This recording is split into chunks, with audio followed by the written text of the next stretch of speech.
Good morning to all, respected teachers and madam. My name is Samir Kumar. My name is Vinod Devan.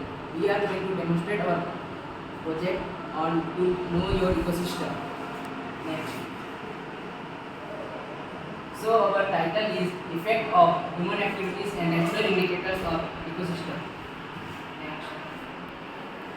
Ecosystem. The interrelationship between the biotic and abiotic components and the nutritional flows of energy is known as ecosystem. Here the abiotic means the non-living things and the biotic means living things. For example, for biotic is man, human being, etc. and the abiotic is non-living things. So the example is sunlight, trees, etc. So human activities were explained by women. Human activities affect our environment by different ways. Human activities affect our soil, air, and land. Human activities like overpopulation lead to deforestation and rain, acid rain, etc. It affect our environment by different ways, which destroy the habitats of different flora and fauna. As far as we see in this pyramid of tropical levels, here are the 5 different tropical levels. First one is the producer, which is the grass. The grasshopper eats the grass, and the frog eats grasshopper, and snake eats frog, and hawk eats snake. This all includes the energy flows level, and any one of these tropical level is disturbed, then the whole pyramid will disturb. As per you can see in this graph, global plastic population is increasing as per the year is increasing day by day. Next. Role of flora and fauna. The flora liberates the oxygen which is consumed by the fauna, and the fauna liberates the carbon dioxide which is consumed by the flora for the photosynthesis process.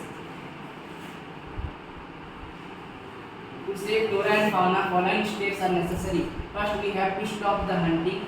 Second one is to maintain the between the herbivorous and carnivorous animals, and forest should be naturally protected by the wildlife, and we have to spread the awareness to protect the wildlife.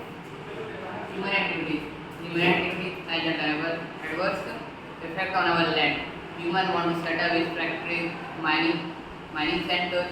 For that, it deplete the forest, which destroys the flora and fauna habitat, lead them to move in cities because of the decrease in the food of their habitat.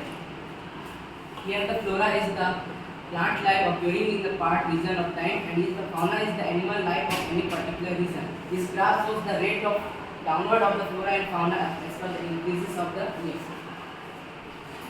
Next. Now the topic is cell phone, a major problem for birds by human practices. As we all know that the birds are very sensitive to the radioactive frequency. The frequency level is increased by the 300 MHz to the 300 GHz, which leads to a heavy severe damage to the bird, and it also damages the egg of the birds. As far as you can see in this graph, the yellow represents the common farmland species, and the blue represents the common forest species. Common forest species are alive, but the common farmland species are decreasing. As per here is upward goes, and the frequency level is commonly increasing. Due to that, the yellow line birds were decreasing. Second, sparrow population. In last 30 years, 24 million sparrow declines from 17 million because of cell phone towers. We have to decrease the frequency of GSM towers to save the birds. Next. Impact of human activities in ecosystem. The point is industrialization. Industrialization is the biggest problem of all these pollutions.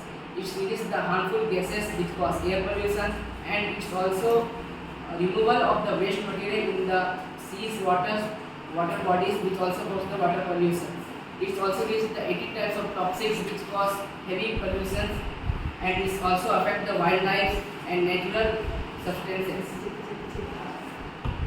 Second, we have to lower our reliance in the product which cause the heavy pollution. For example, mercury, which is excreted from industrial waste, one of the chromium, etc. Lead is the one of the dangerous metal which is in this industrialization. The pollution is caused by the lead, and it also damages the wildlife and natural life. As per see in this graph, atmospheric CO2 means carbon dioxide is increasing. As per the air is increasing. In the forest area, we can see that as per year increase, the forest area is also decreasing. For that, we have to set up in purification facilities in industries to remove the toxins from their waste. Next. Natural indicators of ecosystem. Lichens. Lichens are mainly found in the trunks of trees. Ecosystem itself can be seen by the disappearance of lichens. When the maximum amount of fireflies are gathered in a particular region and start producing the sound, then it's caused the rainfall. Frogs. Frogs are moved to fresh water. They do not live in the bad water areas. Bird populations were decreases. This leads to the farmlands of insects were not eaten by these birds, and the crop production were damaged by these insects, which also caused that we were not the good amount of crop production is produced as per in year. Bees. Bees play an important role in the pollination of crops. If the bees population decrease, the crop production is also decreased because of increase the population of insects that damage the crop. Here, the graph shows that the peaks of the bees were getting downwards. This leads to the food crisis. Next.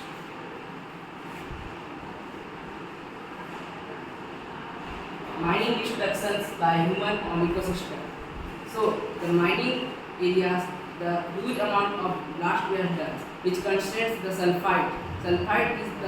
Sulfide increases in more amount in that area, which cause the pollutions also, and also the heavy extraction of minerals from this area cause some environmental effect. Why should we stop mining? Mining activities increase the sulfur content in the nearby areas, which mix in the atmosphere cause acid rain. Acid rain, when the acid rain occurs, it leaches in the ground and pollutes the groundwater as well as land water. The mining also affects the wildlife and also to the nature also. In this graph, we can see that saltwater earth is 97%, polar ice cap is 2%, and freshwater area is 1%. So we have to use all these activities in a limited way so that we can also fulfill our needs and also save the ecological balance.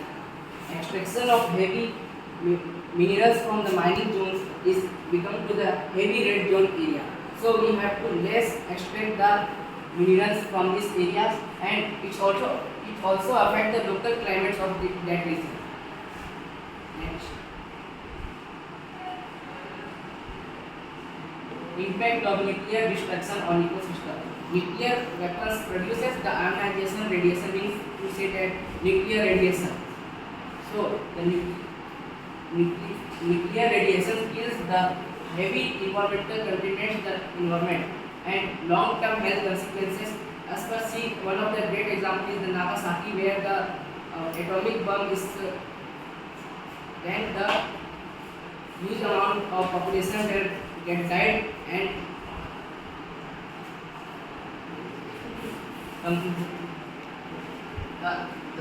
There are some ways to eliminate the nuclear usage.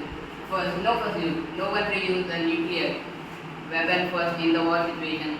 For that, international agreements are made to prohibit the use of nuclear weapons. Second, for conclusion, sustainable development. We have to move towards sustainable development. To fulfill our needs, we have to use alternative resources like solar energy, wind energy in the place of coal or mining. equity maintenance, example birds, means all the abiotic and biotic should be maintained. If anyone increases, the another cause one great severe problem, and if decreases, it also create the severe problem. So we have to equally maintain all these abiotic and biotic components. Ecosystem directly and indirectly affect all the organisms in our ecosystem. human activities are also important for us to fulfill our needs, but we have to use all these activities in a limited way to conserve the resources for our future generation and for us, and to save ecological balance. Future plan is that the 5th of June is the Environmental Day, World Environmental Day. So we have to aware the people about all these awareness of this all impacts of topics, so we can save our ecosystem. Thank you.